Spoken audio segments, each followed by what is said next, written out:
उत्तर प्रदेश के मुख्यमंत्री योगी आदित्यनाथ की अध्यक्षता में कैबिनेट की बैठक हुई। हमारे साथ उच्च शिक्षा मंत्री योगेंद्र उपाध्याय जी। मंत्री जी, किस तरीके के आज निर्णय लिए गए हैं आपकी विभाग में? पहला निर्णय तो ये लिया गया है कि जो नया शिक्षा आयोग बन गया है, पुराना वाला निरासित हो गया है। तो वो जब निरासित हो गया तो नियमावली भी उस स्वतः समाप्त हो जाती है, जो अध्यापकों की पॉलिसी, ट्रांसफर पॉलिसी थी, सहायता प्राप्त महाविद्यालयों की। अब उसमें संशोधन कर दिया गया, नई नियमावली बन गई है। लेकिन संशोधन सिर्फ एक हुआ है मानवीय दृष्टिकोण से, क्योंकि उत्तर प्रदेश बहुत बड़ा राज्य है। अगर एक सिरे की महिला दूसरे सिरे पहुंचती है तो उसको और उसके परिजनों को परेशानी होती है, या कोई दिव्यांग है वो भी। और उस समय उसमें पुरानी नियम में 5 साल मिनिमम काम करना पड़ता था, अब उसको घटा के 3 वर्ष कर दिया है। तो पहला परिवर्तन तो ये हुआ है कि नई नियमावली बनी है, जो इसकी आवश्यकता थी।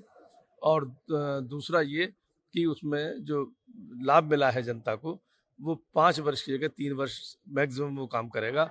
उसके बाद जहाँ भी चाहेगा, जहाँ पर वो एकल ट्रांसफर की सिस्टम बन जाएगा उसका, वो हो जाएगा। दूसरा, जो अभी विश्वविद्यालय यहाँ पे खोले जाते हैं, वो एक अधिनियम है ट्रस्ट का, कंपनी का या सोसाइटी का। उसके अंतर्गत जो रजिस्टर्ड है वो उनको वो अवसर मिलता है। लेकिन ये केंद्रीय एक्ट है जो किसी स्टेट विशेष में होते हैं। जैसे मान लीजिए महाराष्ट्र, गुजरात, वहीं से उन्होंने रजिस्टर्ड कराई है अपनी सोसाइटी, ट्रस्ट या जो भी संस्था है। वो उत्तर प्रदेश में उनके लिए कोई ऐसा प्रावधान नहीं था। तो अगर वो वहाँ पर शिक्षण संस्थाएं चलाते हैं, वो ट्रस्ट वगैरह, तो उत्तर प्रदेश में भी उनको अवसर मिल सकता है। इसी तरह जो विदेशी अभी नई नीति में विदेशियों को आमंत्रित कर, मतलब विदेशियों को अवसर प्रदान किया जा रहा है, तो यूजीसी ने जो अपना नियम प्रख्यापित किया है, उसके अकॉर्डिंग जो आएंगे उनको अवसर मिलेगा। सर, उपचुनाव को लेकर किस तरीके से तैयारी चल रही है? किसे आप कुछ ही दिन बचे हैं उपचुनाव में। उपचुनाव को लेकर कार्यकर्ता से लेकर नेतृत्व तो सभी तैयार है। और हमारे पास मोदी जी और योगी जी जैसा नेतृत्व है, उनके जैसा कृतित्व है। उनके नेतृत्व और कृतित्व को जनता देख रही है।